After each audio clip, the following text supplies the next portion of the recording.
ہمارے اکابر جن کے پاس علم کا نور تھا، اللہ نے ان کو عجیب علم کی گہرائی عطا فرمائی تھی۔ ایک بزرگ تھے، ان کا نام تھا امام اعظم ابو حنیفہ رحمۃ اللہ علیہ۔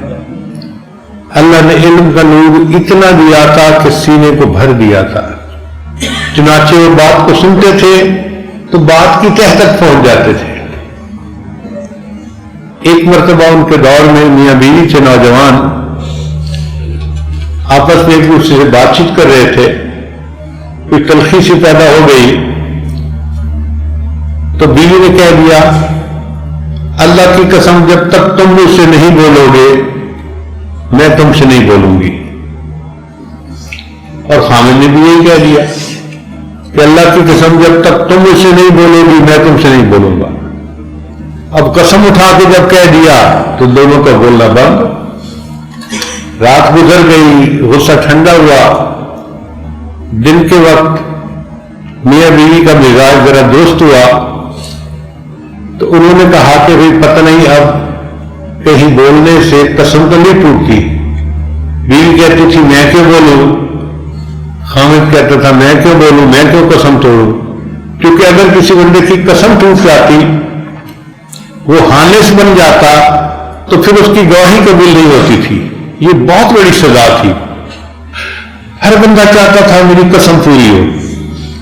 چنانچہ وہ سفیان ثوری رحمۃ اللہ کے پاس آئے، انہوں نے آ کے اپنا مسئلہ بتایا۔ سفیان ثوری رحمۃ اللہ نے فرمایا ہاں اب تم میں سے جو بولے گا قسم ٹوٹ جائے گی اور وہ خانس بن جائے گا۔ بیوی نے خامد کو کہا کہ بہتر ہے کہ امام ابو حنیفہ رحمۃ اللہ کے پاس جائیں اور ان سے مسئلہ پوچھیں۔ چنانچہ وہ امام ابو حنیفہ رحمۃ اللہ کے پاس آئے، اپنا مسئلہ بتایا۔ جب مسئلہ بتایا خامد نے کہ میں نے کہا کہ جب تک تم مجھ سے نہیں بولو گی میں تم سے نہیں بولوں گا، تو بیوی نے بھی جواب میں قسم کھا لی، اب ہم دونوں ایک دوسرے سے بات نہیں کر رہے۔ امام صاحب نے کہا جاؤ وہ تمہاری بیوی ہے، تم خامد ہو، تم جا کے اس سے بات کرو۔ خامد خوشی خوشی گھر آیا اور اس نے آ کے اپنی بیوی کو السلام علیکم کیا، پوچھا کیا حال ہے، میں بہت اداس ہوں، میں بہت مس کر رہا ہوں۔ وہ جو گانا لڑکے گاتے ہیں اس نے بھی وہی گانا شروع کر دیا۔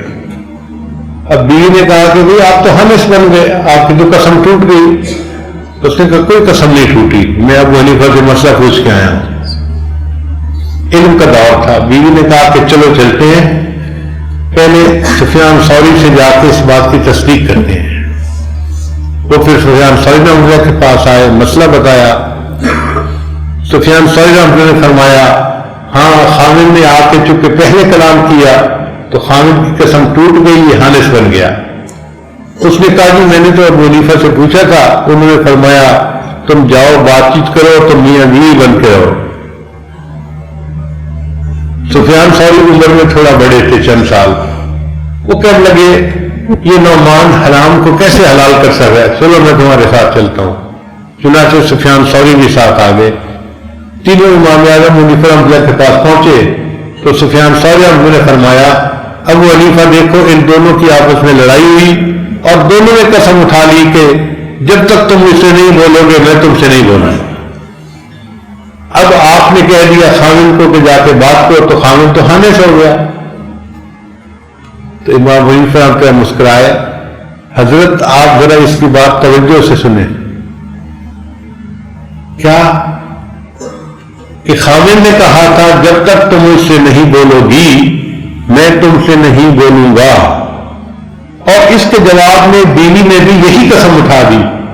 اب بیوی نے قسم تو اٹھائی، خامد سے گفتگو تو کر رہی ہے نا، بات تو کر رہی ہے نا خامد سے، اس کا مطلب یہ کہ خامد کی قسم پوری ہو گئی، اب بیوی کی قسم باقی رہ گئی۔ میں نے کہا تم جاؤ بیوی سے گفتگو کرو، اس کی بھی قسم پوری ہو جائے گی اور تم دونوں میاں بیوی بن کے زندگی گزارو۔